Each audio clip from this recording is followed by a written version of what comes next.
Good afternoon, everybody. My name is Len Lonzi. I'm the Executive Director of the Los Angeles Venture Association. Scratch that. I am the Managing Director of the Preccelerator program here at Stubbs Alderson Marklees. A little slip of the tongue after 13 years at Lava and just 5 months here at the Accelerator. I'm still getting used to this new role. So welcome to everybody. We're happy to have today Jasmine Foroutan to lead us in our pitch seminar. Jasmine has a company called Pitch Genius where she helps companies put their pitches together. She is a mentor with the Preccelerator program and an expert in this area. And we're happy to have you, Jasmine. Thank you very much for making time for us today. I know you have a busy day, so thank you for adding this into your day. And I'm going to leave it to you now. Awesome. Thank you so much, Len. And hello to everyone. And thank you for having me back again. I love teaching this workshop. To tell you a little bit about myself and the background of this company, Pitch Genius really started just as this workshop because I really wanted to educate founders on how to create effective pitch decks and how to effectively communicate with investors. And I realized that problem by working directly with angels and seeing countless pitches and then hearing countless deliberations over which startups were the most promising and why they were the most promising. And something became very obvious, which was that if you didn't have a good pitch, if you didn't have a good pitch deck, if you fumbled through your pitch and didn't tell a good story, you weren't really discussed after the fact, after you left the room. So, and there was just kind of this entire buzz, and there still is that buzz as far as like founders creating bad pitch decks. And I was always in the mindset of, you know, if you're not going to raise money, the pitch deck shouldn't be what is stopping you. Seems like a really silly reason to stop you from fundraising is your deck and the way that you're pitching. But it often does. It is a huge barrier to fundraising. So I'm excited to be sharing this knowledge with you here today. I mean, I've been creating decks for the past 5 years, but Pitch Genius came on its 3rd year anniversary in February. And we're proud to announce that this year we were able and proudly say that 42% of our clients have raised funds using the decks that we've created with them. And it's because of the perspective that we take on when creating the decks. It's because of the way we put ourselves within the investor's shoes when developing the pitch. And it's really this methodology that I've built over the years and that we consistently use across the board, creating any kind of pitch material for investors. So we're going to be going over that today. And, you know, the whole presentation really ends with these 16 elements that make up the methodology. But before that, I want to kind of get into, let's just dive into what the investor's perspective is in the first place.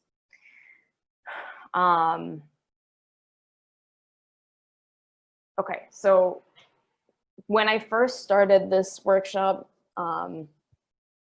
the way I presented the investor's perspective was like, you know, hey, you need to pitch investors in a way that where not only do they feel like they immediately fit your profile, that in a way where they can see the vision that you saw, right?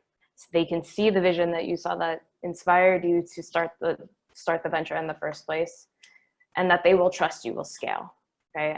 And these 3 things still ring true, right? You know, investors still want to make sure that they fit your profile before investing. They need to understand your vision in order to invest in it. And they absolutely want to trust that you will scale.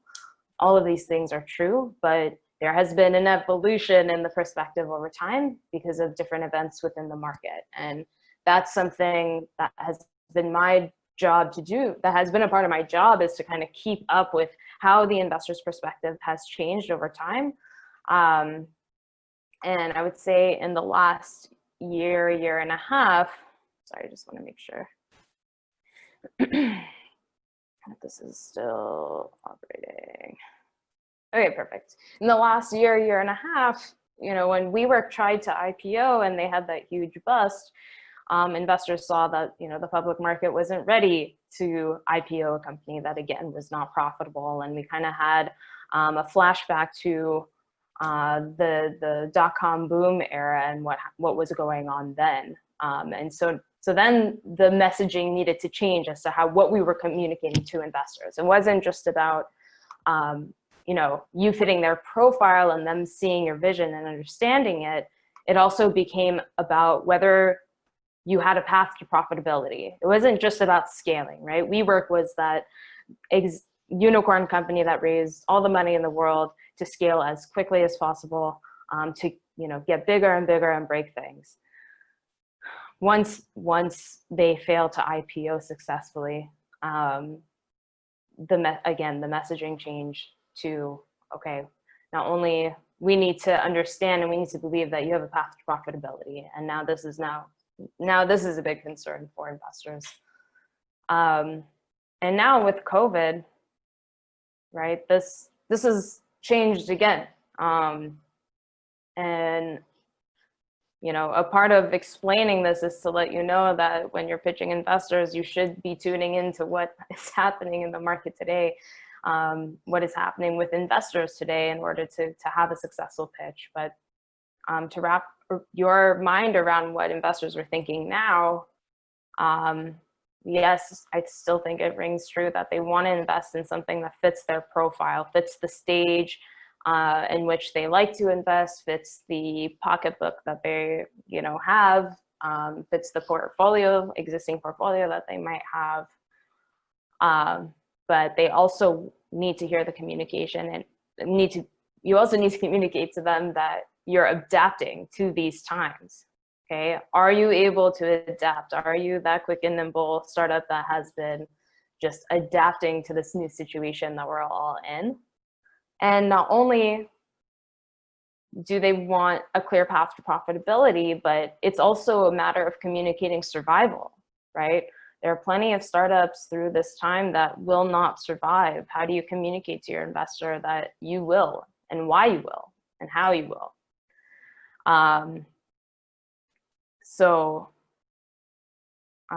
You know, COVID has definitely changed things. And again, our investors' perspective is always evolving. This is kind of where the mind frame is at the moment. So it's important to put ourselves in the investor's shoes, understand where they're coming from, and make sure that your pitch kind of speaks directly to these things. Now, the best opportunities have always had, with COVID or not, mitigated risk. Now, mitigated risk is even more important than it was before, right? There are some investors that are completely shying away from investment opportunities right now. There are other investors who feel like now is the time to invest. Now is the time to get a good deal, to invest in an early stage startup that is not only going to survive through these times, but will thrive once the market comes back, or will thrive through these times. So the best opportunities have always had mitigated risk. And I feel like that's not something founders think about when they're sitting and writing their pitch, right? We get so stuck on, okay, I need to explain my problem. I need to explain my solution. I need to explain my market opportunity. Great. And when you have this whole list of things we want to check off and make sure we include in the deck, and that's great. That's kind of part one, but at the end of it all, you're really communicating to them why you have a good investment opportunity with mitigated risk, and how have you mitigated that risk for the investor. This is also part of the reason why investors will, you know, if you reach out to them and you tell them, hey, we're ready to raise our seed, we're looking for this much money, and we have X amount in ARR or MRR. And their response can, you know, often, more times than not, can be, hey, you know what, that's great. That's an awesome milestone, but come back 3 months from now, come back 6 months from now. And it makes total sense. I mean, what the investor is really saying is, that's great traction. okay? And you've mitigated quite a bit of risk. This seems like a really promising investment opportunity, but come back 3 months from now when you've mitigated even more risk for me on your dollar, not mine. So again, you are communicating and you're pitching an investment opportunity, and the best opportunities have mitigated risk. So you're making sure to explain how you have mitigated risk for this person to invest. Now, how do you show mitigated risk, right? Like, how do you communicate that? What does that even look like?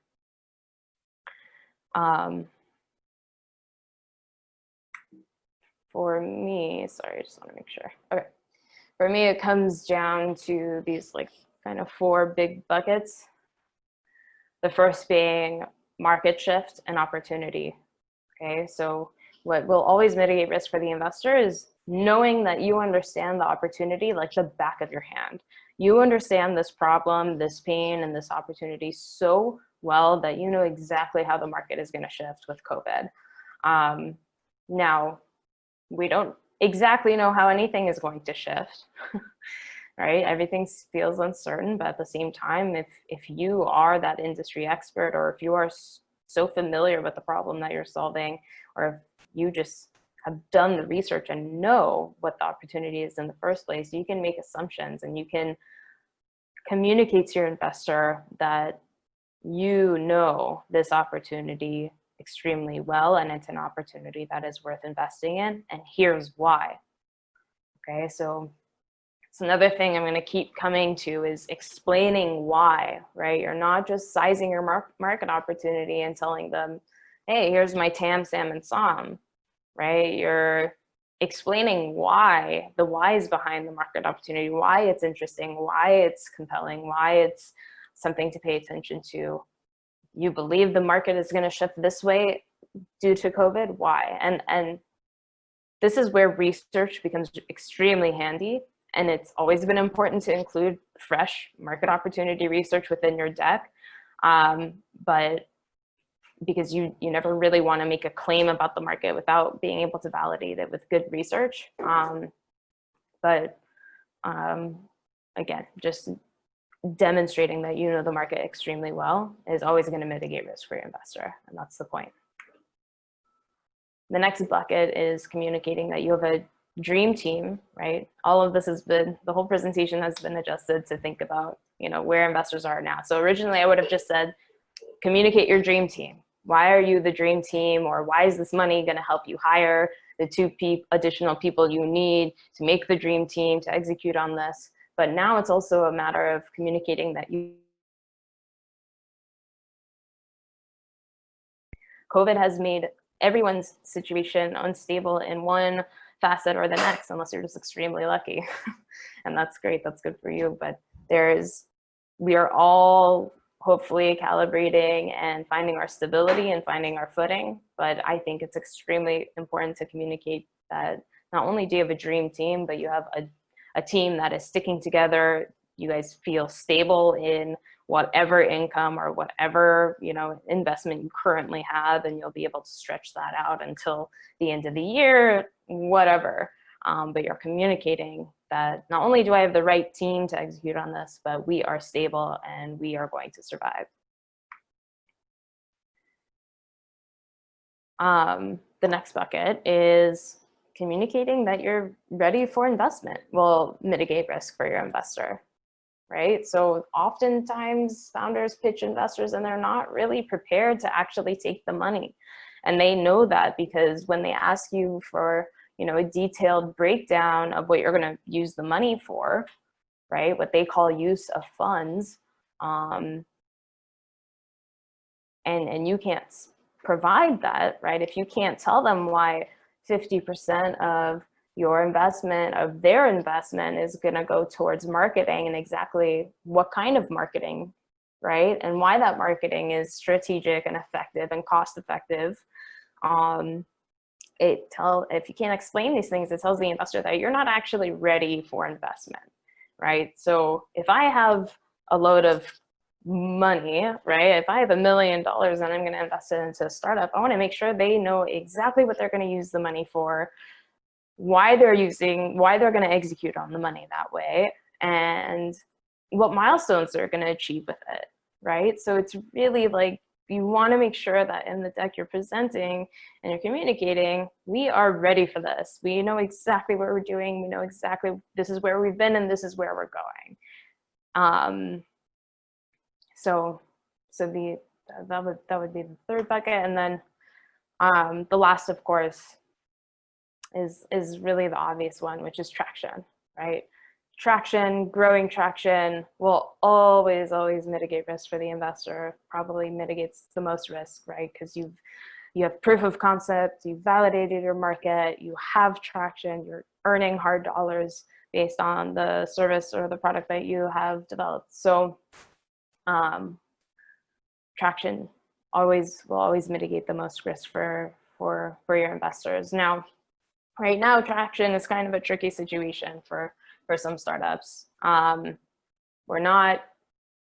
traction has either slowed or it's drastically increased, right? And if it's kind of that major growth that you were not expecting, then communicating how you were able to deal with that major growth and adapt to it and accept and thrive off of it.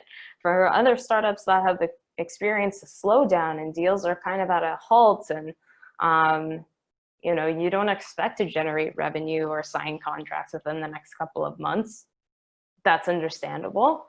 Again, that's understandable, but there are other ways to show your investor that you have traction and that you're growing traction. Even when things are at a standstill, you guys are still moving and you guys are still growing and figuring out other ways to gain traction. So let's say people aren't necessarily signing contracts right now.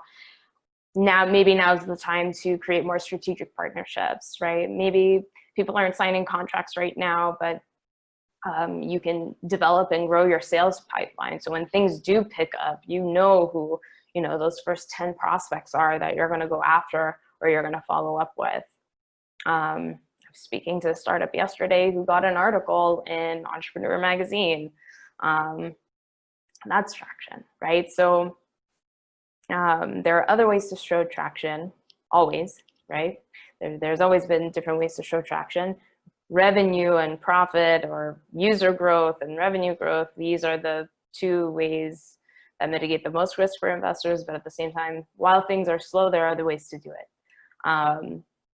So the whole point, really, right, is that you need to keep pushing forward, and that there's this messaging of, I know my exact market opportunity. I have the dream team that is stable enough to make it through COVID.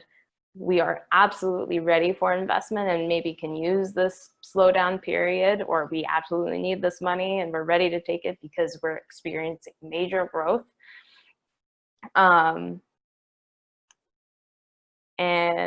But ultimately, right, we are the team that is pushing forward and we're going to keep pushing forward. And that's a big part of the messaging that needs to come into this as well. It's yes, like, hey, Mr. Investor, I fit your profile. We're ready for investment. We're going to use your money for these things. We are relentless and we're going to keep pushing forward regardless of what's going on with COVID, right? We're going to keep pushing forward. Even though sales have slowed down, we're going to keep pushing forward in these other ways. So these are critical things that we're going to want to communicate to them, especially during these times. Now, if you're serious about raising money, now is not the time to I know things are slow, but now is not the time to create that story of how you guys slowed down. It's not about that. You want to develop a story about how you kept pushing forward. And that's the message I'm trying to get across. Okay, so now let's put ourselves in your shoes, right? Because you're sitting at home and you have PowerPoint or you have Keynote in front of you, and you're developing slides, and you usually have this typical setup with your slides over here, vertically, and then you have your main slide that you're working on and you're creating. I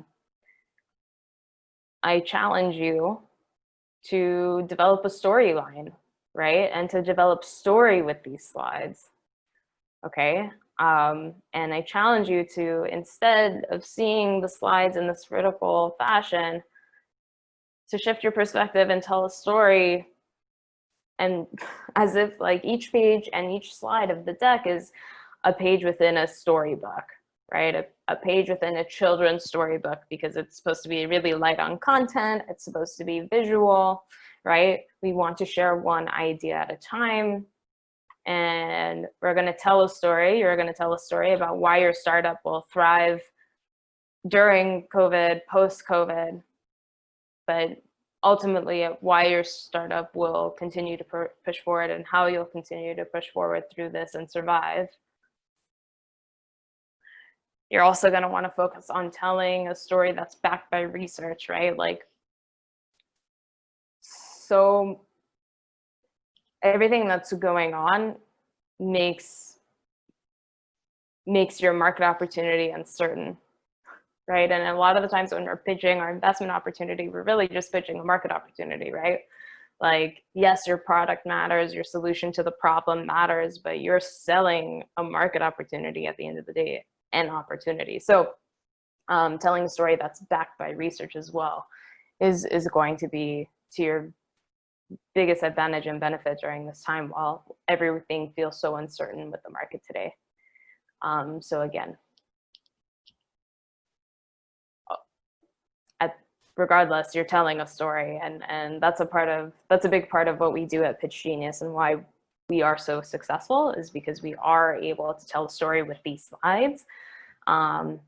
It's not necessarily easy to do, but if you can think of each slide as a page within a children's book, then it should become easier with that perspective. And if at any point, right, and I want to go back to this, if at any point you're like, I have way too much information on the slide, right? You probably have more than one idea on that slide that you're trying to communicate. And I encourage you to piece those slides out, like really just tell one idea at a time, slide by slide, create flow, make sure each slide is leading into the next and telling a story. But again, making your rule of thumb to do it one idea at a time. The importance of storytelling. Why does it matter? Why do we need to tell a story? Why can't I just give investors my business plan and have them read through the whole thing and love my product, love the opportunity, and just buy into it? Why? It's just not that simple, and it's not that easy. Okay, we went from building 40-page business plans to building pitch decks because there were so many investment opportunities during the dot-com boom era that investors didn't want to read through your business plan anymore. They just wanted a short slide deck that could quickly tell them what your opportunity was and what the business plan was, right? And now there's this new element of like telling your story within your pitch and telling a story within your slides. And why? Again, because there are so many investment opportunities that we need to capture their attention. We need to work hard to gain their attention. They're not going to just give it to us.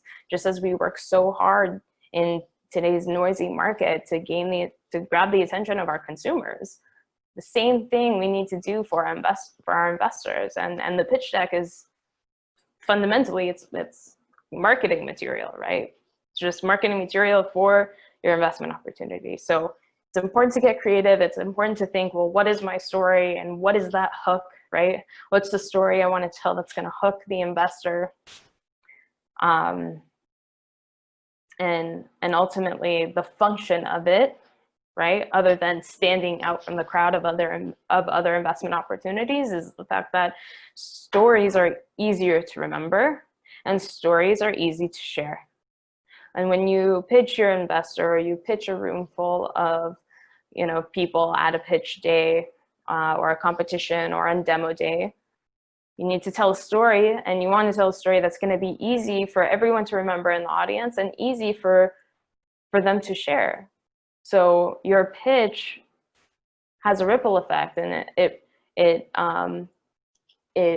travels through space and time outside of just that one investor that you're telling it to, right? Because investors tell their investor friends about opportunities that come on their lap, and you know, it's kind of this, like, you're pitching them and you're hoping that they're going to pitch other people your story. But they got to like your story enough, and they have to be able to see your vision and fit your profile and do all these things first in the first place. But again, the function of it, other than standing out from all the other pitch decks and all the other pitches that land, right, that the investor sees, is because it makes you easier to remember and it makes it easy to share.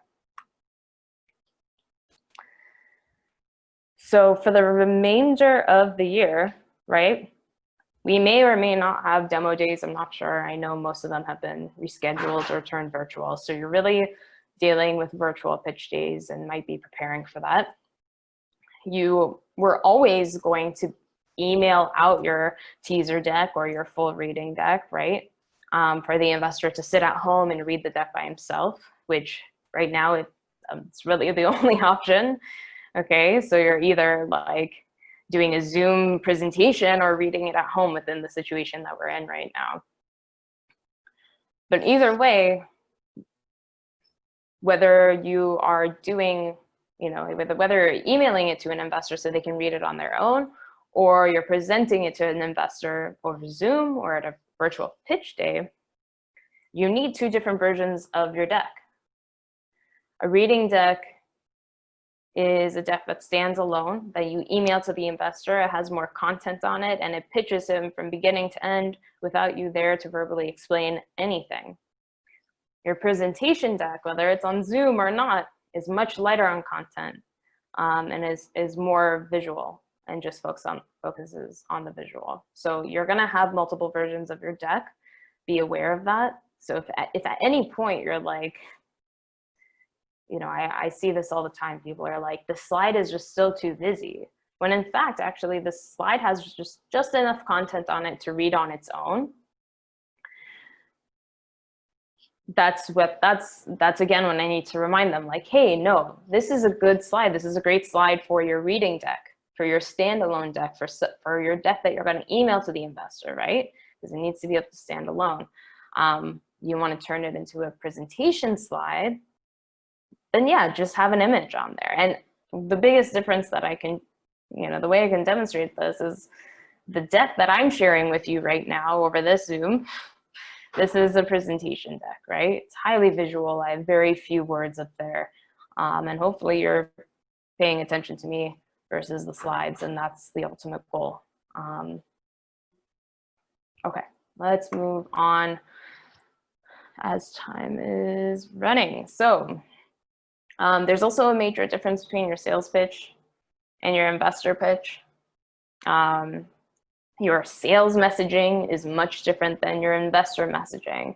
So if at any point you're sitting at home and you're kind of pulling things from your website, or you feel like you're mirroring what's on your website and within your deck, don't do that. You're missing the mark. Your investor audience is so much more different than your consumer audience, and you need to pitch them and sell them on your product and service completely differently, right? Your consumers, and when you're making sales, they care about the exact features of what you're doing and details of the contract and the pricing and all of that. Investors don't care about that. Investors want to know, well, what value are you providing to those consumers? What is the business model? Have you figured out your pricing model? Is your pricing model working? So again, like, there's a major difference between your sales pitch and your investor pitch. You can't use your sales deck to pitch investors. It will never work. Now to kind of go over just what do you include, right? And so these are the 16 elements for pitching investors that I think are critical within any pitch. Now, if you have a 3-minute pitch, you're most likely not going to be able to fit all 16 elements, and you might just need to choose the most compelling ones to fit within those 3 minutes. If you're sending a full reading deck, then yes, you're going to want to make it a point to include all of these 16 elements. So we can just kind of quickly go over them. There should be nothing surprising here. You're going to include a cover slide with your investor tagline, right? Not your sales tagline.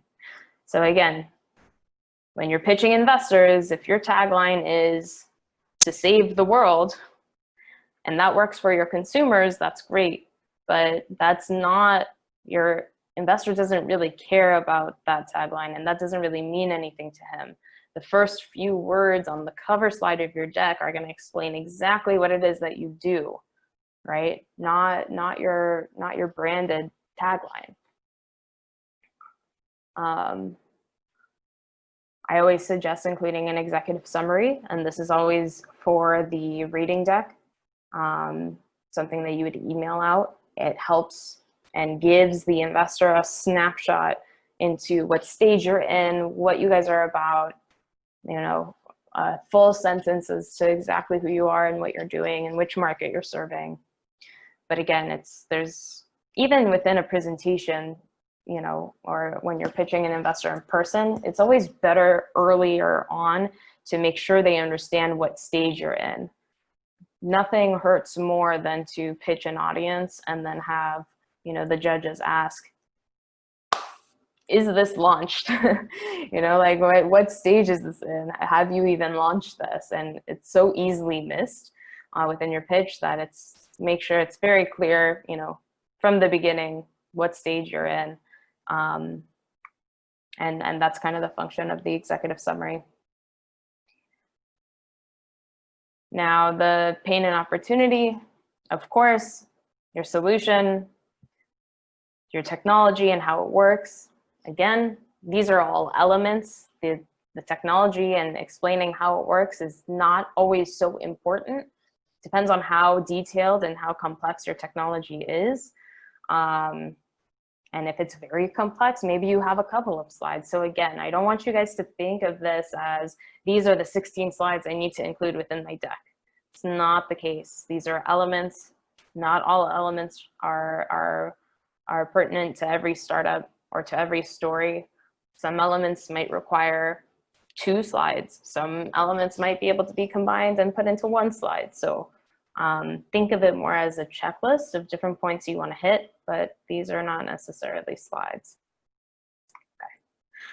Okay. You want to include your traction, how you validated the market, maybe like what happened with your proof of concept, your market opportunity and sizing that market opportunity, how you're going to enter the market, your competition and competitive advantages, something to show your milestones and product development timeline, right? Giving a full picture of kind of past, like historical milestones, where you are now and where you're going to be going with this new round of funding. Your big vision, right? With some detail as to how you're going to get there. Your management team and advisors, business model and pricing model, financial projections, and which I suggest keeping highly visual, and your investment opportunity and use of funds. And last but not least, why you and why now? And I added a COVID question mark at the end because, I mean, you really, really should. You don't have to do anything, but you really should address COVID within your pitch. I mean, it's a conversation that's going to come up, and whether you address it within the slides or, I mean, I would address it within the slides, but regardless, the conversation is going to come up with your investor, and he's going to be not testing you, but he's going to be asking you to see how you're thinking about this market shift and how you're thinking about how COVID affects your opportunity, and whether it's a positive effect or a negative effect, doesn't matter, but you really need to address COVID within the pitch at this point. and you always needed to explain and be able to clearly state why they should invest in you and why they should invest now. That's another, you know, thing that, again, if you've already built your deck, go back, read through it, and at the end of it, if you haven't explained why they should invest in you and why they should invest now, then you have to go back and revise it. You want that statement to be extremely clear. You want to be able to verbalize that when you're in person with them. So very, very powerful questions with extremely important and critical answers. And so yeah, those are the 16 elements. And again, this is like a pretty typical, let's say, maybe it's not, but whatever, let's say most decks start with your pain, opportunity, solution, how it works, traction, market, you know, let's say that's a normal way is to start, or a very common way is to start your story with the pain and opportunity, and then get into your solution. That's great, that works. I still create decks that start with the pain and opportunity, but I also, again, challenge you to be a little different, to feel that these elements are interchangeable and we can move them around, and how we create flow and how we create a unique story isn't by always telling a story about the problem and then the solution, right? I challenge you to be different. I challenge you to start your story with the market opportunity, or start by telling a good story about your market opportunity. I challenge you to start by telling a good story as to why they should invest in you and why they should invest now.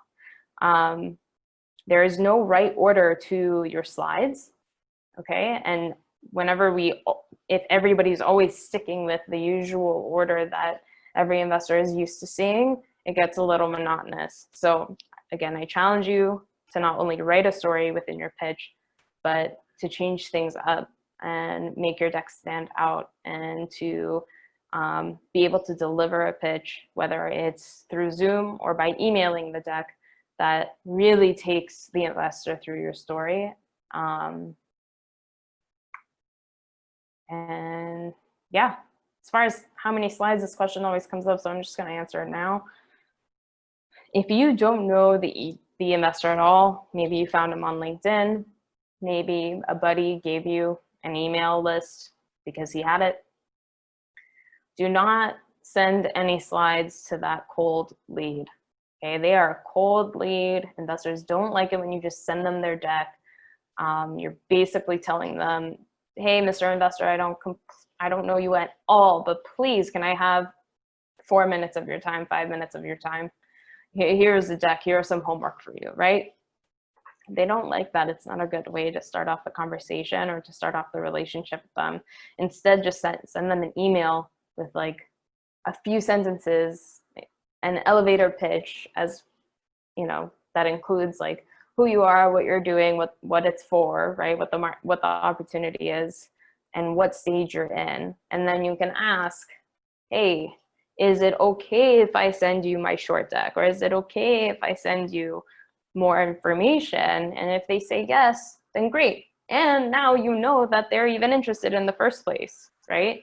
Some investors will flat out say no because you don't fit their profile, period. Maybe they never saw the vision within the market that you're presenting. You know, they know about it, but it's not interesting to them. Now you know that, you know, this opportunity wasn't for them, and they'll leave you alone and you can leave them alone. If the lead is warm, you know the investor, they connected with you and reached out to you, whatever it is, you can typically start by just sending them a teaser deck, which is about 7 to 10 slides, maybe 12 slides. It's just, ultimately, it's a short deck, providing them with enough information to either want to book a meeting, ask you for more information, or ask you for your full deck. And that full deck, right, with all the elements, again, typically comes out to 17 to maybe 22 slides. That's typical for us and what we produce. But again, that's like your full deck. You don't always need to send all of those slides. It's up to you to know which slides you want to just make sure you're only presenting in person or not. But again, sending the short deck and then enticing them to want to know more information, that could also be your in to know how interested they are and to book a meeting with them So you can go all over the entire deck with them over Zoom. So those are kind of my rule of thumbs. And yeah, that's really all I have to share with you today. Thank you for your time. I'm done speaking at you, and if anyone has any questions, I am here and available. I have the chat. Thank you, Jasmine. Yeah. If anybody has any questions, now would be a great time. Okay, I got a thank you. People are appreciative of what you've done. They liked your checklist. We will be, well, your slide, should we distribute your slides, Jasmine, or should we just do that with the video? The video is fine. Okay, great. Any other questions from anybody? Someone says, when you make your slides visual, what do you mean by that? Imagery. So if you like, Not text. not text. So like, you know, if you have a process that you're explaining, like sometimes bullet point lists are great, but again, it's like a slide after slide with different bullet points. I mean, it gets monotonous. So if, let's say, you can turn the bullet points into a timeline or create it into a visual process, like you don't, I guess, yeah. So it's diagrams and it's stock images, and ultimately you are, you don't need to be a designer, right? And I encourage everyone to just invest in getting your deck designed, especially if you don't have the skill set within your team. I don't know why, but that's often missed. Like founders don't want to invest in, and it's really only a couple $100. But again, I really encourage you to get it designed and figure out what those diagrams and what the right imagery is. But you don't want to just have text on the screen. That's the point. Right. So hire a designer. Yes. Yes. Cool. Very good. Let's see. I have something here. I have a company that does 3 different things. They seem different, but they all use the same technology. On the one hand, 3 possible revenue streams mitigate risk. On the other hand, 3 stories within the story make it harder to explain. The 3 different ideas can appeal to 3 different audiences. What should I do? That's a good question. Hold on. Sorry. Okay, let's go back. I have 3 different things. They seem different, but they use the same technology. On one hand, 3 possible revenue streams make it risk. On the other hand, 3 stories within the story make it harder to explain. Can I do?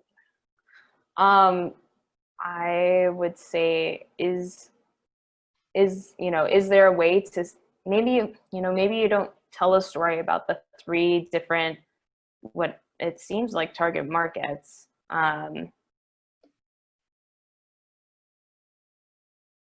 Again, well, either there is a way to string all 3 target markets together into like a main problem that they're solving, or if each piece of technology is that wildly different and solves a completely separate problem for each person.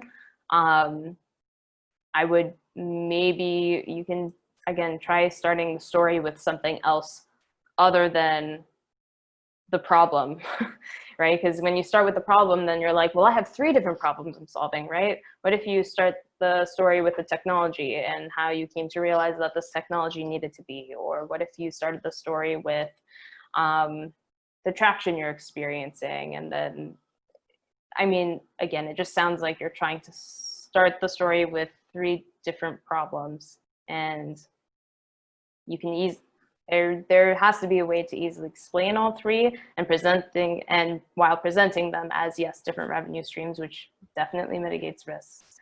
But it's hard to, maybe you can email me afterwards and we can take a look at it together. It's hard to answer these specific questions, but thank you for the question. How do you know if your pitch deck isn't working? When do you know if your deck, when and if the deck is idle? That's a great question. Or the idea is the deck or the idea. Okay. Oh, I see. Yeah. Okay, Well, how do you so know if it's the deck or the idea? yeah, got it. Okay, so when you send your deck out, or if you are pitching, the questions you receive will always tell you how effective the deck is, right? So if your audience is asking a lot of clarifying questions about the deck, they didn't understand the solution, they didn't understand the problem, they didn't get through those basic things, so you could just talk about the juicy stuff, right? Like all of the juicy pieces of the pitch, and the business model and the business idea, then you know that the deck isn't effective. Like getting them to just understand what it is that you're saying, communicating effectively is that first hurdle. And if your audience is asking clarifying questions, then you know you haven't made it past that.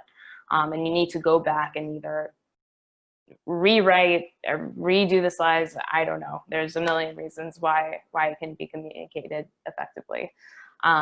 If the questions are digging deeper into, I want to know more, like, oh, that's so interesting, well, can you give me more information on X, Y, and Z? Then you know that they did understand what you were communicating, they did understand the basics, and they wanted more information. If that doesn't turn into investment, then it's not necessarily that it was your idea that is bad, it's just that it wasn't the right investment opportunity for them. But you can always tell whether your deck is working or not if the questions are clarifying or if they're digging deeper. Jasmine, I have a question, and it relates to team. Sure. A lot of times decks kind of gloss over the team or don't give it, I think, the prominence that it needs, because at the end of the day, investors are investing in the people first and the idea and the technology second. And the decks that I see tend to go into the technology way too detailed and really gloss over the team. I notice your suggestion is to put the team towards the end of the deck. Sorry to interrupt. It's really not. It's really not. Again, all of the elements are interchangeable. There is no right order to the slides, but the team slide, you're completely correct. It's more, there is, I think, a right place to put them depending. So team is super important. You don't want to gloss over it at all. You want to provide enough detail to show that you have what they call domain expertise, that you have the experience to actually execute on this specific venture, and you want to show that you understand this problem and why you understand this problem. You want to give a detailed overlay and explanation of who the team is, with profiles on each person, advisors included. And the earlier you can, for me, my rule of thumb is if you have that team that is like, this is the only team in the world that's going to execute on this properly, right? If you feel that way about your team, then it's your first slide. If you feel like your domain expertise isn't super relevant to the startup that you started, but you started it anyways, maybe it's not your first slide, because it's not going to read as we're the exact team that's going to be able to execute on this. But I usually put the team slide earlier on in the deck. Not all founders are comfortable with that. It tends to be the last slide in their deck. But again, like your team is super important, and it should be earlier if it can be. And if you guys are the right team and you feel fully confident about that, which you should, regardless, then it's your first slide. And a follow-up to that, then, if I'm a brand new first-time entrepreneur in this space, and I put my deck together, but I don't have a lot of executional experience to fall back on, what techniques can I use to beef up that team slide to give investors some comfortability that, well, maybe there's people associated or advising or whatever to give credential? Yeah. I mean, just as you said, it's okay. Maybe you as the founder don't necessarily have that domain expertise, but how have you filled out your advisors that, you know, you're talking to on a weekly or bi-monthly basis to help fill those gaps within, you know, within your domain expertise. So you can do it by filling out, by, you know, bringing on advisors that fill in those gaps. You can also, you know, what I've done in the past, if the team is clearly lacking like a critical, like a key role, but they plan on hiring that person, if they know who that person is going to be, I'll include them on the slide and say, you know, this is the potential hire for, and literally just show them how you're going to fill out the team. So that's another way. And also, like, you know, it kind of comes to the question of single founders, right? Like, well, I'm a single founder and I've never had a startup before. I really don't think investors are very concerned with that anymore. That's not really like a big topic of conversation. And if you are a single founder or you are a first-time founder and you have traction and you've like made it all the way to this point to where you're ready to raise money, like, that's a major accomplishment within itself. And you need to position yourself as that amazing single founder that was able to do this as a single founder, right? Or as a first-time founder. So, so yeah, it's Okay. yeah. I think we kicked that one down well enough. Yeah. Here's a question, more of a comment with a question. One would think an investor who has personal interest in the subject would be more likely to invest. As part of storytelling, do you recommend using a slide to bring this information out if you have not had the opportunity to find out prior to the pitch? I see. Like stopping the presentation and asking them what their personal connection would be to it. Steve, is that what you mean? Not necessarily stopping the presentation, more about engaging with them to understand. When I find that when I talk to someone and there's a personal passion connected to the concept I have, they kind of light up like a Christmas tree because it's sports related and sports fans are very passionate. Sure. As opposed to someone who's like not a sports fan or just very unattached to it. Sure.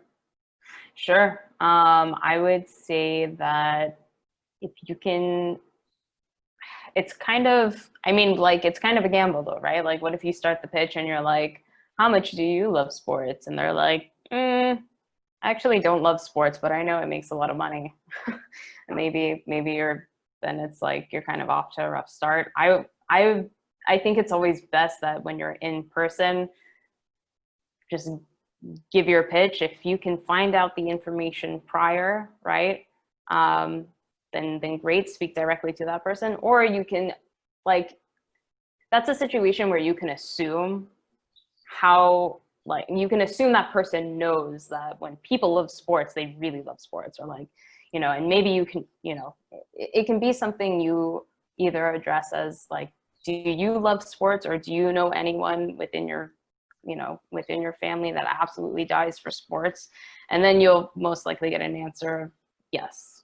Right. But I wouldn't run the risk of like, what if you don't know they like sports at all and you ask them if they do?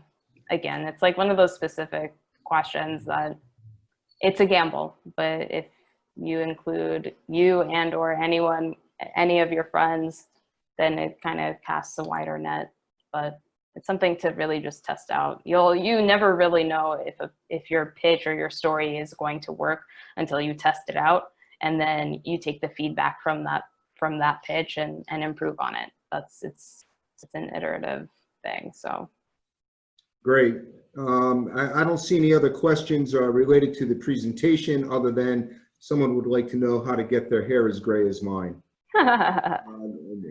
That's called wisdom and time, Marvin. And maybe some genetics thrown in. With that, I just want to thank you again, Jasmine, for taking time today to spend with us. This past hour has been very fruitful. Those of you that would like to come back, our next workshop is in 2 weeks. It's not next week.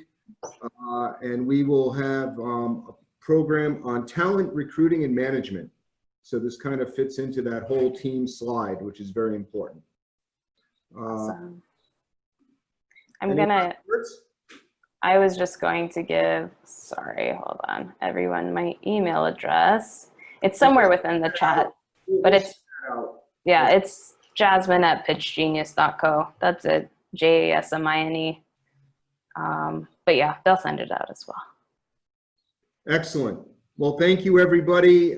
Please stay safe and healthy. It's sounding very trite to say that as a salutation, but these are strange times, and strange behaviors will happen during strange times. I appreciate you all for taking time today. And until next time, I think we're done here. Awesome. Bye, everyone. Thanks for coming. Bye-bye. Bye.